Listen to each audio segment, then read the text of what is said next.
¿Qué tal amigos? Bienvenidos al comentario del tema número 3 de este primer trimestre de 2018. Recuerden que durante estos primeros 3 meses del año 2018 estaremos estudiando el tema del egoísmo a la generosidad. Y el tema correspondiente a esta semana, que habremos de repasar el sábado 20 de enero de 2018, yo le puse aquí 2017, pero es 2018. El tema lleva por título Dios o el dinero, y el versículo que define a este tema está en Filipenses 2, 9 al 11, que dice lo siguiente. Filipenses 2, 9 al 11: por lo cual Dios también le exaltó hasta lo sumo y le dio un nombre que es sobre todo nombre, para que en el nombre de Jesús se doble toda rodilla de los que están en los cielos y en la tierra y debajo de la tierra, y toda lengua confiese que Jesucristo es el Señor, para gloria de Dios Padre. Respecto a este tema número 3, que lleva por título Dios o el dinero, propongo que podríamos tomar dos modalidades o hacer un conjunto de estas dos, como lo voy a explicar a continuación. Aquí en la pizarra estamos viendo en el lado izquierdo de la pizarra la modalidad de frases clave. ¿Cuáles serían las frases clave? Las frases más importantes, las que contienen las ideas principales de este tema número 3, son estas que estamos viendo en este diagrama. Y a la derecha de la pizarra estamos viendo la modalidad de preguntas. Propongo que sean 3 preguntas, cada una de ellas se discuten, se comentan, se analizan en clase durante 7 u 8 minutos, más o menos, haciendo 25 minutos en promedio el manejo de estas 3 preguntas. Entonces quiero comentar primero la modalidad de las frases clave. Bueno, la palabra más importante durante el tema de esta semana va a ser Cristo, visto como Dios. Cristo o Dios. Y de esta palabra más importante entonces van a derivar algunas palabras y frases clave. En primer lugar está la frase clave creador, asesor. Y al respecto vamos a encontrar en la guía de estudio varias citas bíblicas que hacen alusión a Cristo como creador. Esta frase clave tiene que ver con la parte del domingo de la guía de estudio, donde la guía de estudio formalmente tiene el título Cristo el Creador. Yo recomiendo cambiar un poquito el título a nuestra propia experiencia, a nuestras propias palabras, a fin de que a la hora que estamos en la clase podamos recordar con facilidad la frase clave de cada día o las frases claves de todo el tema de la semana. Es que cuando lo convertimos a nuestras propias palabras es más fácil para el cerebro recordar. Entonces, pero si ustedes gustan, pueden aprenderse el título tal cual lo presenta el autor de la guía de estudio, lo cual es también muy saludable y recomendado. Pero si quieren, tomen en cuenta esta frase, creador, asesor. Y entonces les decía que hay varios textos bíblicos que hablan respecto de Cristo como creador. Yo me limito a mencionar San Juan 1:3, donde dice que todas las cosas por Él fueron hechas y sin Él nada de lo que es hecho fue hecho. Eso dice San Juan capítulo 1, versículo 3. Y entonces, al respecto de esta frase clave, la guía de estudio resalta algunas ideas importantes que voy a mencionar. Primero, Cristo fue quien extendió los cielos y echó los cimientos de la tierra. Cristo fue el que extendió los cielos y echó los cimientos de la tierra. Otra idea que nos presenta la guía de estudio es que las cosas materiales en sí mismas no son malas. Las cosas materiales en sí mismas no son malas. También agrega la guía de estudio: a fin de cuentas, Jesús creó todas las cosas materiales. Aún la tecnología que nosotros tenemos finalmente tiene elementos que fueron obtenidos de la naturaleza que Dios creó. Entonces, en sí mismas, las cosas materiales, pues Dios las creó y por lo tanto en sí mismas no son malas. Otro aspecto que resalta la guía de estudio respecto a esta frase clave es: Dios creó el mundo material y quería que su pueblo disfrutara de los frutos y beneficios de este mundo también. ¿Y por qué incluimos la palabra asesor aquí en esta frase? Porque dice la guía de estudio: su capacidad creadora le da una perspectiva única sobre la vida misma y sobre los que viven en ella. Dios también sabe qué sucede cuando la humanidad pervierte esos dones o incluso convierte esos dones en un fin en sí mismos. Eso es lo que comenta la guía de estudio. Quiere decir que, en primer lugar, Dios creó y lo creó para nuestro bien. Pero como Él creó, entiende por qué lo creó y entonces es un asesor capacitado para nosotros. Cuando nosotros nos metemos a estudiar este trimestre el asunto de los principios bíblicos para la correcta mayordomía, pues debemos de tener confianza de que tenemos el mejor asesor. Vamos a pasar a la frase clave número 2, Esta frase dice, pues, modelo revelador, y tiene que ver con la parte del lunes, que ustedes van a encontrar como hijo de Dios, hijo del hombre. En síntesis, esta parte del tema de la semana nos dice que esta unión de lo divino y lo humano hace que la perspectiva de Jesús sea única en cuanto a lo que es importante en la tierra y lo que es importante para la eternidad.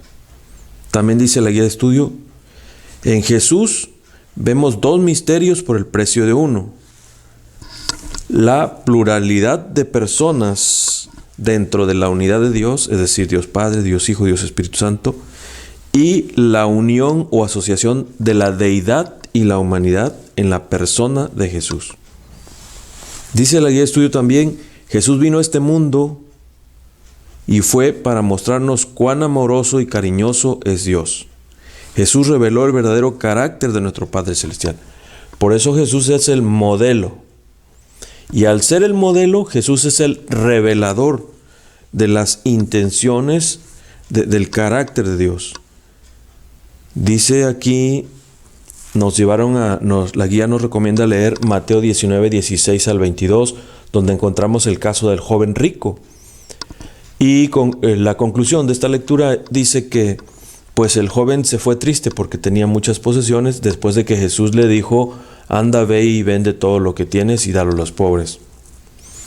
Dice la guía de estudio, Jesús mismo, Dios hecho carne, le habla a este joven, que obviamente sabía que Jesús era alguien especial.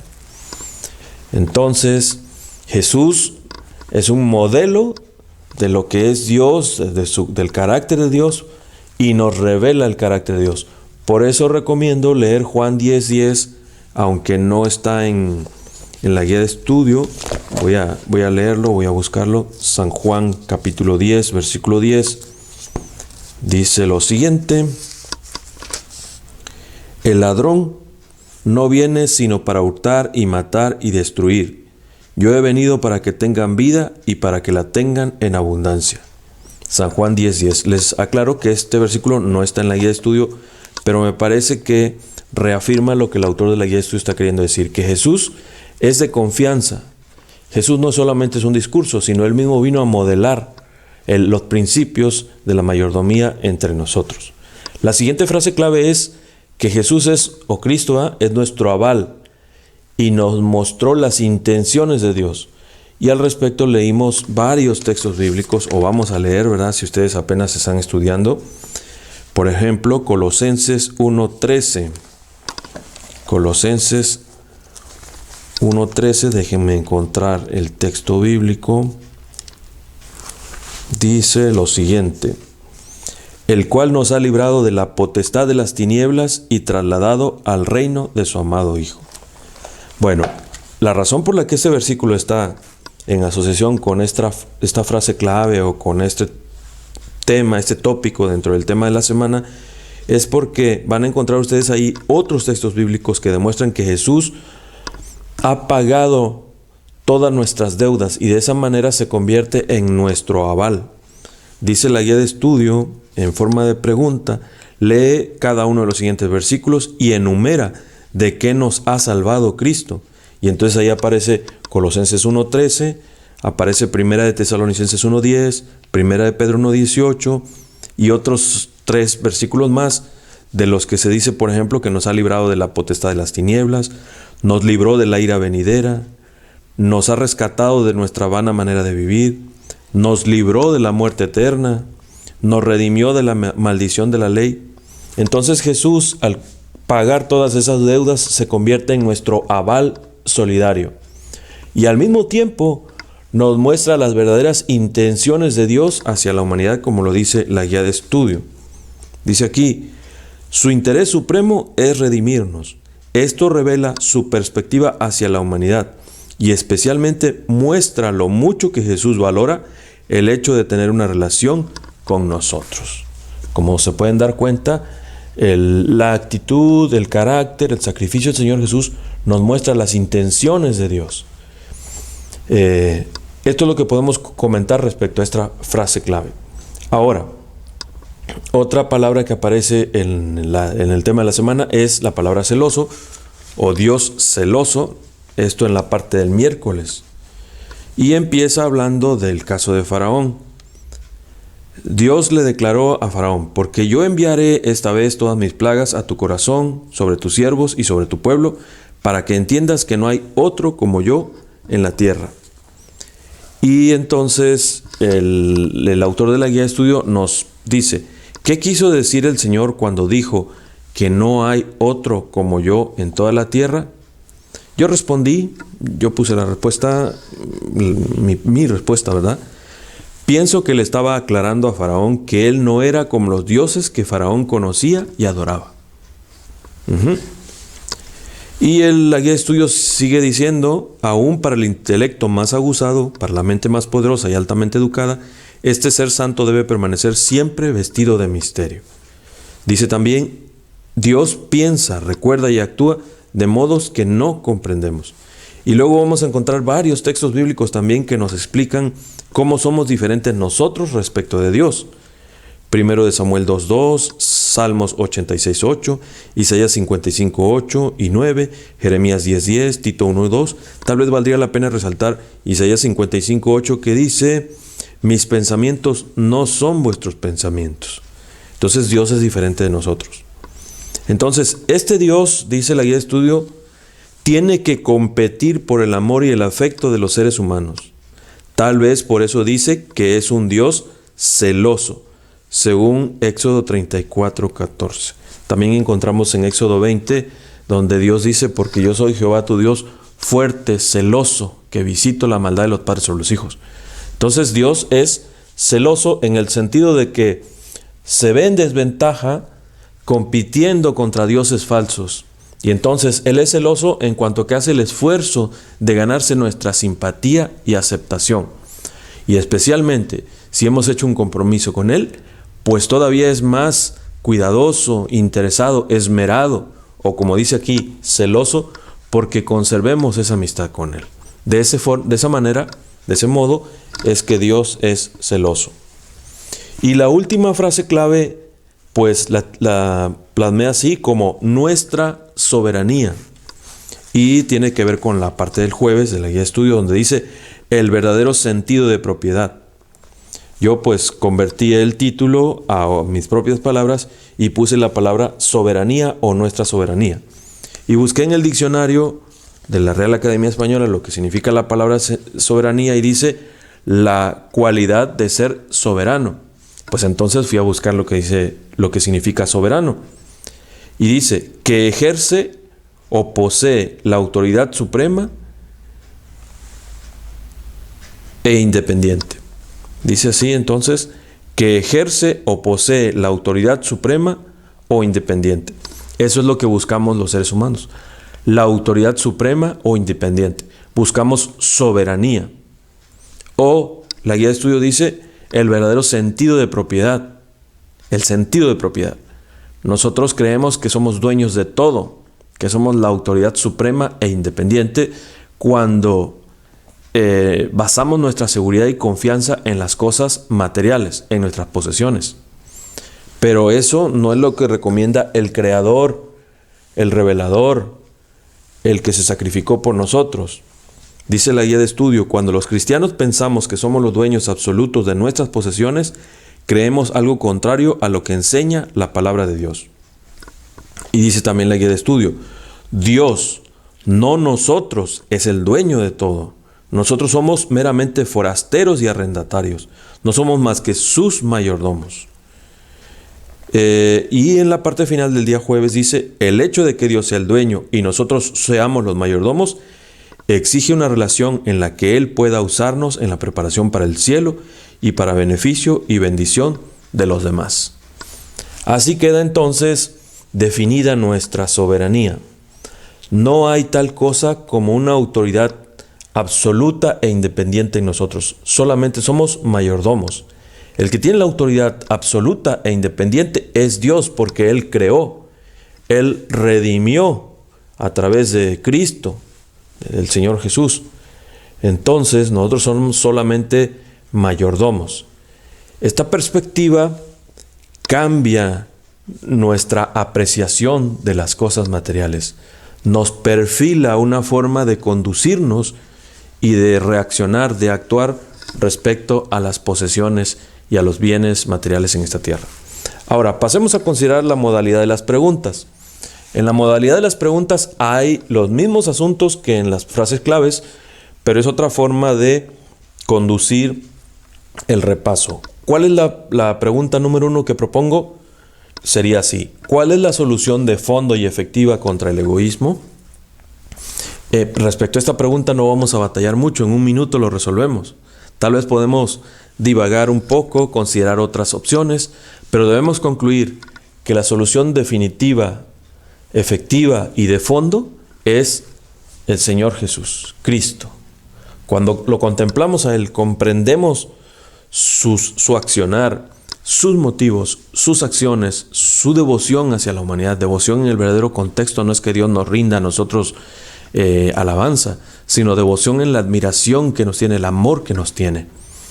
Cuando comprendemos eso, entendemos que es la solución definitiva, efectiva y de fondo contra el egoísmo. Entonces no llevamos mucho tiempo contestando esta pregunta. La pregunta número 2: ¿cómo Cristo puede ser esa solución contra el egoísmo? ¿Cómo Cristo puede ser esa solución contra el egoísmo? Pues como dice acá en las frases claves, Él es el creador, Él es el redentor, que tiene buenas intenciones para nosotros, que tiene celos de nosotros, que compite contra otros dioses, tratando de ganar nuestra simpatía, admiración, porque esa simpatía y admiración que nos muestra siempre va a ser para nuestro bien y felicidad. Y contextualizando nuestra soberanía. Entonces ven cómo se relaciona la modalidad de frases clave con la pregunta número 2. La pregunta número 3: ¿hasta dónde somos o podemos ser soberanos? Pues ya notaron la relación que hay entre esta pregunta número 3 y esta última frase clave de la modalidad frases clave. ¿Hasta dónde somos o podemos ser soberanos? Tiene que ver con el tema de la semana.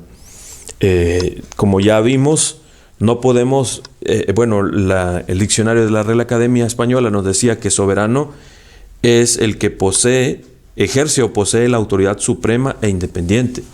Y la guía de estudio, atinadamente, conforme a lo que la Biblia dice, nos aclara que no podemos atribuirnos ese título. Entonces no podemos ser del todo soberanos. En lo único que podemos ser soberanos es sobre nuestras decisiones. Como revisarán ustedes por ahí en Corintios, ni siquiera nuestro cuerpo es templo del Espíritu Santo.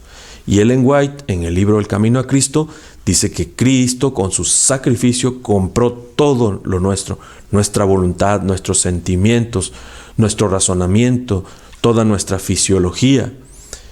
Todo le pertenece a Él. Entonces Él es el verdadero soberano. Nosotros solo somos gestores, mayordomos de esa libertad que Él nos ha dado. Él nos comparte esa oportunidad de ser hasta cierto punto soberanos, que es el dominio del que ustedes van a estudiar en el día, déjenme verlo por aquí, el dominio que Dios le dio a Adán y Eva. Bueno, ustedes lo van a encontrar, no lo tengo aquí a la mano, lo van a encontrar en su guía, hay un momento en que dice que Dios le dio dominio a Adán y Eva, y entonces tenemos que entender lo que significa ese dominio. Bueno, propongo que estas son las ideas centrales y la forma de atender este tema. El tema número 3, Dios o el dinero. Espero que sea útil para cada uno de ustedes. Nos vemos en el siguiente tema, en el comentario del tema número 4. Que Dios les bendiga.